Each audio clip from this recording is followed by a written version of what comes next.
Right, I'm going to give you a quick video of what we're taking out on basic night investigations with us. There's a couple of our subscribers what have asked whether we can show the equipment. So I'm going to give you a quick rundown of what we'd take out on an investigation with us. Quick general purpose of what we use it for, what we hope to get off of it, and just let you see a little bit of what we take out on us when we do a night investigation. So I'm going to swing the camera round. Right, we'll start off with the real basic stuff, and this is a real basic: paper and pen, because to me, to document whatever you see is just as important as catching it on video or on photos or any other method what we're using. It also helps us if we have an incident happen at say 10:20, we can then look back at our camcorders and video recording devices and try and collaborate anything what happened at 10:20 on that. Second thing, which is a very important thing, especially doing night investigations, is the torches. We take 2 heavy duty torches and 2 of the smaller torches.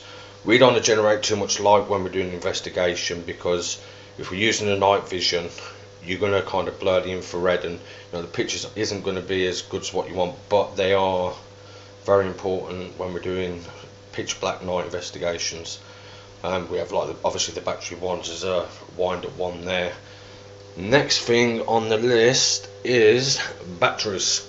Anybody who does any night investigations know that when you're in these places, your batteries seem to run out a lot quicker than what they would any other time. They get drained. So we take plenty of batteries with us for all of the equipment. We have obviously the bigger batteries for them ones, but I can't put everything on the table. Next thing is the tripod. Obviously when you're doing the night investigations, you want your hands as free as they can be. So when you're doing an EVP session or the ghost box session, you want to be able to concentrate on what you're doing instead of worrying about whether you get the right shot with the camera. What next? The digital camera, worth paying the extra few quid for. This one I think was £300, but it takes absolutely brilliant night shots. Flash is really good on it. The only problem is batteries, and the kind of, you don't get many shots for what you get put brand new batteries in. Second thing, self-explanatory, camcorder. It's always good to kind of, if you've got a certain amount of light, to flick it on, leave it running. You never know what you might catch. We've done it before and caught low light stuff what we didn't see with our own eyes, and that's with just a basic camera. Next thing is what I call my prehistoric monster. It's the Panasonic night vision camera. It still uses the JVC tapes, but we use a thing called Pinnacle, which you can transfer your data from your tape straight onto your computer. I put an extra Spectrum IR light on just to give it a little bit more of a range when you're seeing in the dark. This one films in the grey and white instead of the green and white what you see on most of the Sonys. To me personally, again personal choice, it films better, and to me you see more than what you do with the green and white. But again, that's personal choice. People will disagree with that one, but we've seen more with the grey and white than what we ever have with the grey and white. I think they call it Olox. Next thing is just a basic night vision monocle. Now this is good. We use this if we've been out on an investigation and run our way back and we see somewhere which looks like it could do with having an investigation, or we do a little recce on somewhere. It's always good to have some what you can see where you're going, because there's been many investigations what we've done. I mean, at Brentall Church, our last one, and we were sat on top of a cliff. So if you went there at night time and you didn't know the layout of the land, there could be some serious consequences. Going back to the basic, what I forgot to say is the phone. Always take a fully charged phone, because if there's ever an emergency, you need to know that you can contact whoever you need to contact, i.e. emergency services, family, friends. Next thing is this little fella here, which is just a basic webcam. But if we're doing an indoor investigation, we stick it onto the laptop and we leave it running. So whoever's kind of in charge of the laptop will have a night vision view. It has like kind of little 6 LEDs on it. Have a night vision view, so you know that can be set up anywhere, wherever anyone wants to sit and, you know, do their little thing on the laptop.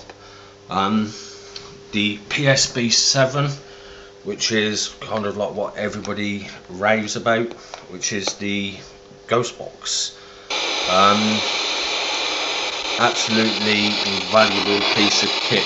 We get so many EVPs off that you know it's an absolutely amazing piece of equipment to take with you on a ghost investigation.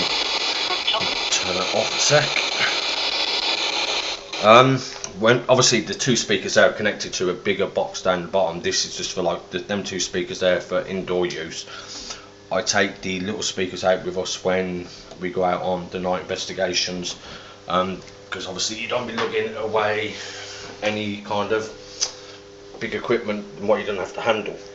We use a good little program as well when we get the EVPs called WavePad Sound Editor Master, which you can clear your EVPs up with, and you know, hope that you've got what you've gone out to get. But that is about it. That is, oh sorry, I forgot the infrared thermometer, which again is a really good piece of equipment to take out on with you, where you can, you know, check cold spots. You know, if you're doing an indoor investigation, you can go around, check your room temperature before, and you know, if there's any kind of activity happening, you can go around and check it again after to see whether there's been a fluctuation in temperature. And last but not least is the little voice recorders. The one there right next to the ghost box attaches up to the computer. The Sony to the right is just what, if we've had anything happening, we'll just kind of document it onto the voice recorder, as well as onto the piece of pen and paper, so we can cross-reference it when we're going through all the evidence at the end of the night. Anyway, that's practically all we take with us. If you have any questions, leave a comment below. If you want to subscribe, hit the subscribe button. We're going out on an investigation this Saturday. I can't remember exactly what date. I'll put it in the comment box. But we're going up to Lindor Castle, which is a big old historic place where there's lots of hangings and a lot of horrible stuff went on there, so we're hoping to get some good stuff from up there. But anyway, keep cool, keep subscribed, hope to see you soon. Thank you.